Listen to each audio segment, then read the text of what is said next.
있습니다. 그 후에 다윗이 블레셋 사람들을 쳐서 항복을 받고 블레셋 사람들의 손에서 메독 안마를 빼앗으니라. 아멘. 기도하겠습니다. 하나님, 오늘도 주의 이름으로 우리가 충성을 다하고 성실하여 하나님 앞에 영광을 돌리기 원합니다. 주님, 우리와 함께하여 주시고 주님의 놀라운 은혜로 우리와 동행하여 주시며 정말 우리가 하나님 앞에 바로 서며 하나님 기뻐하시는 자리에 있을 수 있도록 하나님 복을 내려 주옵소서. 하나님, 오늘도 충성스러운 하루가 되길 원합니다. 우리에게 필요한 건 주께 맡기고 주님 앞에 의지하고 또 주님 앞에 충성하는 것인 줄 믿습니다. 오늘도 그런 복을 누릴 수 있도록 은혜를 내려 주옵소서. 이 시간 1,000번대로 드려진 예물을 주님 기뻐 받아 주시고 또 말씀 나눌 때 우리와 함께 하시옵소서. 믿사옵고 거룩하신 예수 그리스도 이름으로 기도올리옵나이다. 아멘. 어제 이제 시차례를 이제 우리 황선호의 우리 북부 시찰 목사님들하고 한 7, 8분 모여서 대화를 나눴습니다. 이제 모든 회의를 마치고 또 식사 교제한 후에 한 가지로 이야기가 좀 길어졌습니다. 그 이야기는 뭐냐면 참 어렵다.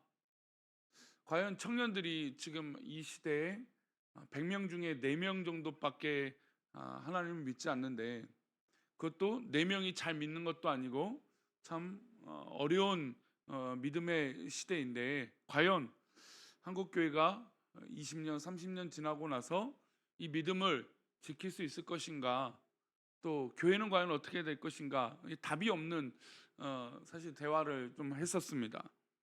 근데 이제 두 가지가 의견이 팽팽했어요. 하나는 그럼에도 불구하고 하나님께서 부흥을 허락하시고 성장을 허락하실 것이다.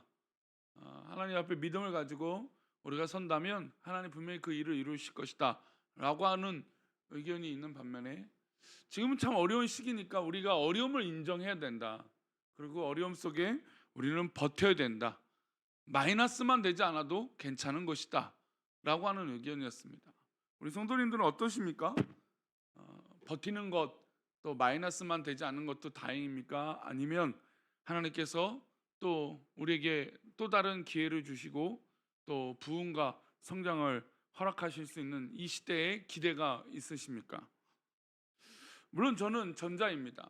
분명히 하나님께서 어려운 한국교회 현실을 맞지만 부흥과 성장과 또 물론 이게 뭐 성장이라고 해서 예전처럼 뭐 이 양쪽으로 뭐 엄청난 외적으로 성장이 아니라 우리가 정말 내실 있는 그런 이 영적인 분명히 하나님께서 시대를 허락하실 것이다라고 하는 이 모든 것을 생각하는 면에서 하나님은 일하시는 하나님이시지 멈춰 있는 하나님은 아니다라는 의견에 좀 더 동의하는 생각을 갖고 있습니다.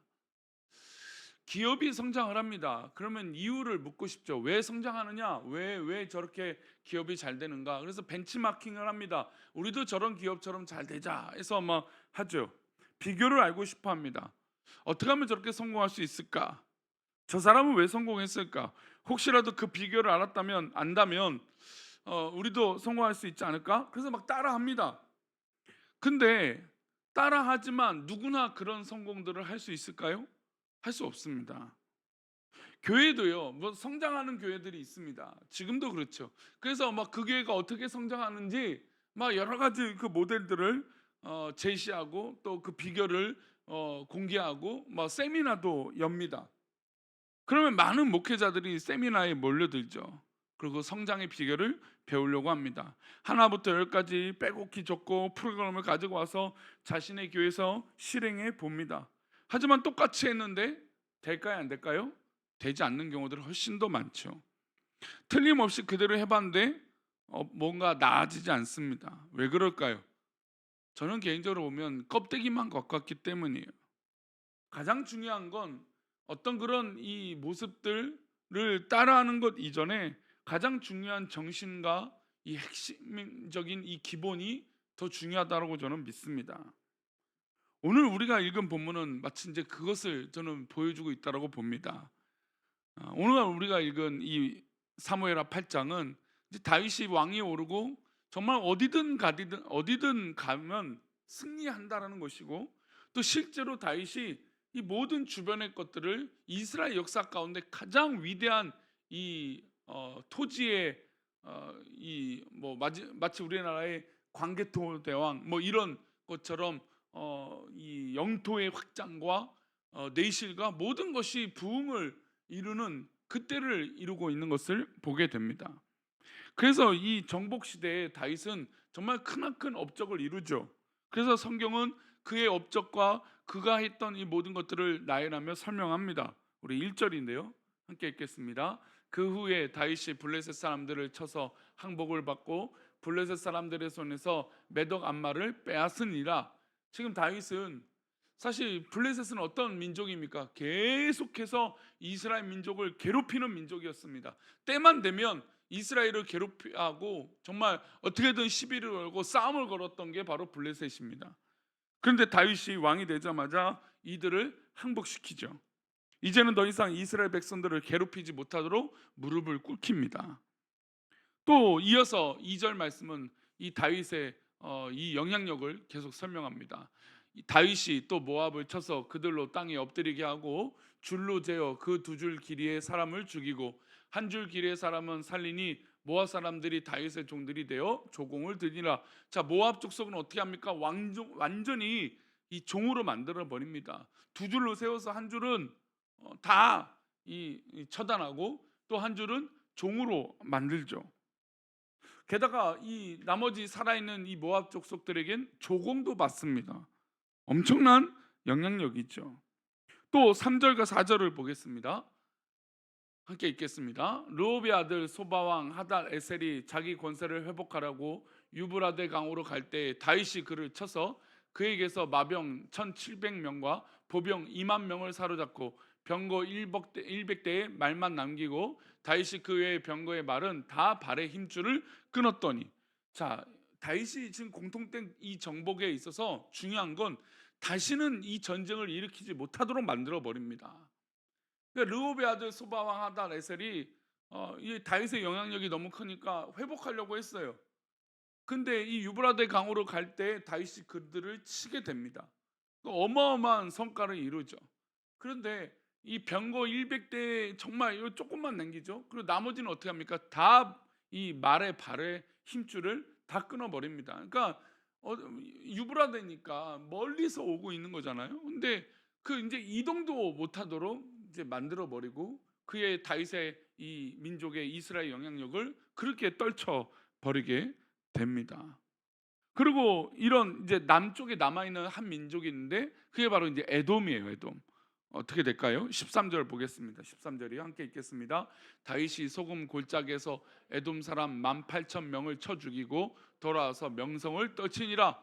이제 남쪽까지 어떻게 보면 정말 이제 주변의 모든 이 민족 동서남북을 다 정리하는 거예요. 이제 남쪽에 있던 이 에돔 사람 18,000명을 쳐 죽이고 다윗이 진짜 왕이 돼서 정말 놀라운 이 명성을 모든 이 주변 국가들에게 떨치게 됩니다. 바야흐로 다윗의 시대죠. 이스라엘 민족의 시대가 되어버린 겁니다. 사실 이스라엘 역사 가운데 전무한 역사죠. 이스라엘 역사 가운데 이렇게 영향력을 끼치고 어떤 이 강대함을 나타냈던 이스라엘 역사가 있었을까요? 아마 없었을 겁니다.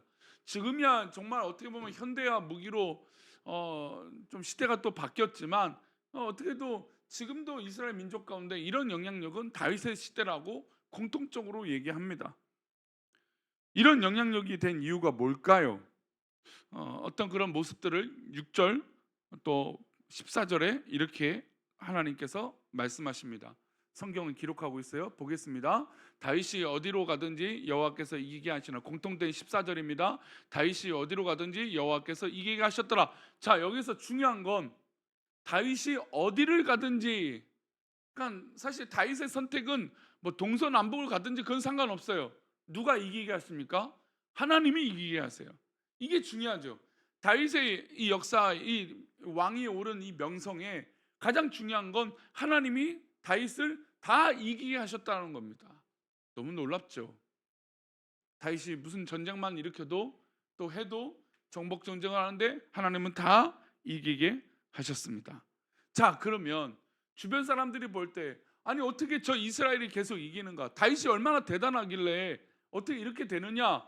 아마 따라하고 싶기도 하고 그랬습니다. 그래서 실제로 전쟁을 또 일으키고 쳐들어오기도 하고 또 이 이스라엘을 공격하려고 했습니다. 그런데 다윗이 다 이겨버려요.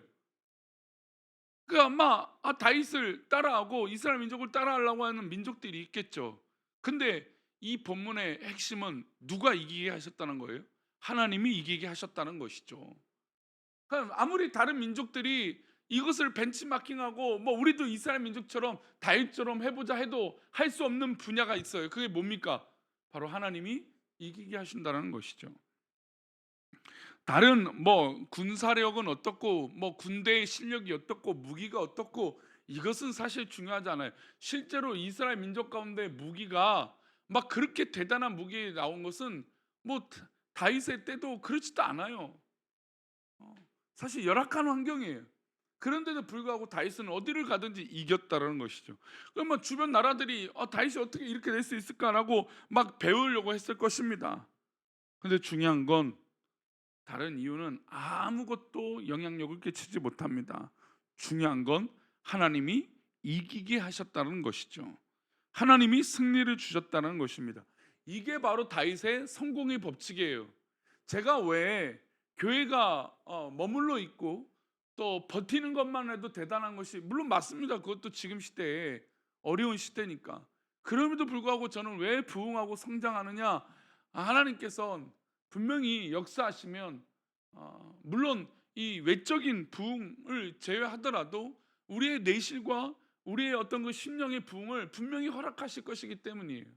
우리가 결정적인 순간에 우리가 하나님 앞에 나아가고 하나님이 우리를 붙들어 주신 것을 우리는 분명히 믿고 있기 때문이에요. 아무리 어려움이 오더라도 하나님 도우시면 분명히 이길 수 있다는 것을 우리는 알고 있다는 것이죠. 그러니 결정적인 그 순간에 하나님 역사하시면 될 줄 믿습니다. 이게 바로 하나님의 부흥과 은혜인 것이죠. 바로 다윗이 갖고 있던 성공의 법칙은 바로 이거였어요. 다른 이유가 없습니다. 하나님이 함께 하시고 하나님이 이기게 하셨다는 것이죠. 이게 굉장히 중요합니다. 그런데 이 비밀은 다른 사람들이 몰랐어요. 어떻게 알았을까요? 다윗만이 알고 있습니다. 왜 이렇게 이길 수 있는가? 정말 다윗의 영적인 최정성기라고 볼 수 있는 이때 과연 어떻게 했을까요? 우리 사무엘하 7장 18절은 이렇게 설명하고 있습니다. 함께 읽겠습니다. 다윗 왕이 여호와 앞에 들어가 앉아서 이르되 주 여호와여 나는 누구이오며 내 집은 무엇이기에 나를 여기까지 이르게 하셨나이까? 왕이 됐잖아요. 왕이 됐는데도 불구하고 하나님 앞에 이렇게 묻습니다. 하나님 앞에 들어가 앉아서 하나님 내가 누구입니까? 내 집은 무엇입니까? 나를 여기까지 이르게 하신 건 무엇입니까? 여러분 우리가 지금까지 이렇게 달려오고 이렇게 살아갈 수 있었던 이유는 무엇입니까? 하나님 아니고서는 우리는 설명할 수 없는 거예요. 하나님의 은혜가 아니면 자기가 왕이 됐음에도 불구하고 이것을 설명할 수 없다라는 것이죠. 그리고 그 중요한 시기에 가장 그가 다윗이 할 수 있었던 이 승리의 법칙은 하나님 앞에 무릎 꿇고 기도했다라는 겁니다. 그리고 하나님 앞에 묻습니다. 자기가 왕이 됐음에도 하나님 내가 누구입니까? 이게 굉장히 철학적인 질문이지만 굉장히 본질적인 질문이에요. 나는 누구인가? 라고 하는 질문은 뭐 철학의 질문이 아니라 신앙에서도 굉장히 중요한 질문이죠. 성도님들은 누구입니까? 성도님들은 집은 무엇입니까? 성도님들은 어디서부터 어떻게 이루셨습니까? 하나님의 은혜가 아니면 설명할 수 없다라는 것이죠. 그래서 다윗은 왕이 오르고 하나님 앞에 들어가 앉아서 묻는 것은 하나님 내가 지금 이 자리에서 왕이 된 이유가 뭡니까? 내가 왕이지만 내가 무엇입니까? 하나님 앞에 아무것도 아니다라는 것을 고백하는 것이죠. 하나님이 이 사무엘하 7장에서 무엇 하신 분입니까? 하나님은 다윗의 성전 건축을 막으셨던 분입니다. 그럼에도 불구하고 하나님은 그 나머지 다음 것들을 다 준비하시고 예비하신 것이죠. 동서남북으로 다윗의 이름을 떨치게 하시고 이스라엘 민족을 다윗으로 말미암아 이렇게 최정성기를 이루게 하신 것입니다. 다윗이 하나님 앞에서 기도하는 것은 하나님과 1대1 관계였습니다. 위대한 다윗, 전쟁하는 다윗도 위대하지만 하나님 앞에 엎드려 앉아서 기도하는 다윗이 오히려 저는 더 위대하다고 생각합니다. 왕이 올랐으니 얼마나 자기가 누리고 싶은 게 있겠습니까? 하고 싶은 게 얼마나 많았겠습니까? 그런데 그가 하나님 앞에 나는 이 다윗성, 이 좋은 성에 누리고 있는데 하나님의 벗개는 저렇게 천막 가운데 있는 게 너무나 안 좋아. 하나님, 내가 성전 건축하겠습니다. 근데 하나님 막으셨어요. 그런데도 불구하고 다윗은 하나님 앞에 기도하고 하나님 묻습니다. 하나님, 내가 누구입니까? 왕이 된 다윗의 질문이었어요. 그랬더니 그 이후에 모든 이 길을 하나님께서 승승장구하게 하셨던 것이죠. 물론 우리가 결론만 보면 야 그래 우리도 다윗처럼 기도해서 승승장구하자 뭐 그럴 수 있어요. 그러나 중요한 건 다윗이 왕위에 올랐을 때 기도했다라는 거예요. 잘 되었을 때, 뭔가 이루어지고 있을 때, 그때도 하나님 앞에 기도했다라는 것을 잊지 말아야 됩니다. 저는 1년 동안 교회를 돌아볼 때 참 좋은 일도 참 많았고 막 가슴 설레는 일도 많았지만 또 하나님은 우리에게 기도하게 하라고 하시는 시간들이 있다는 것을 알아요. 여러 가지 이별도 경험하게 하셨고 또 여러 가지 가슴 아픈 일도 있었고 우리 성도들의 어려움도 있었고 이거 막 좋은 일만 있었던 것이 아니죠.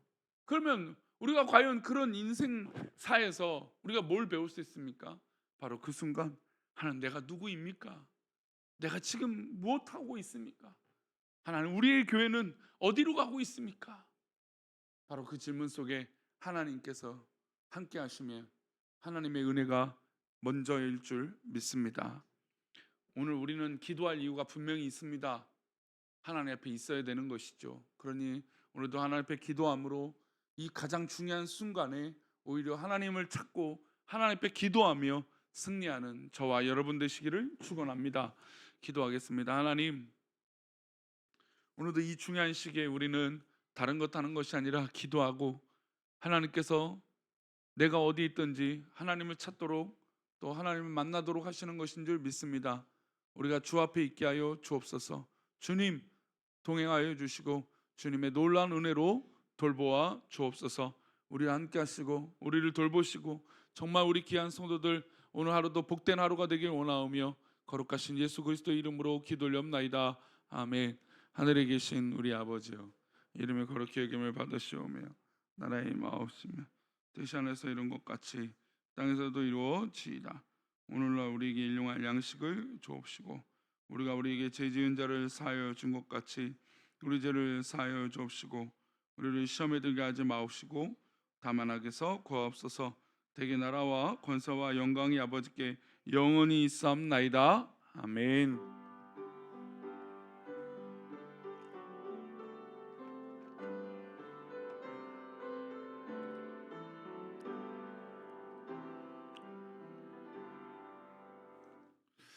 오늘도 주님의 놀라운 은혜로 승리하시고 또 수요예배 때 뵈실 분을 또 뵙고 또 오늘 하루도 다윗의 이 놀라운 은혜가 우리 성도들 가운데 있기를 축원합니다.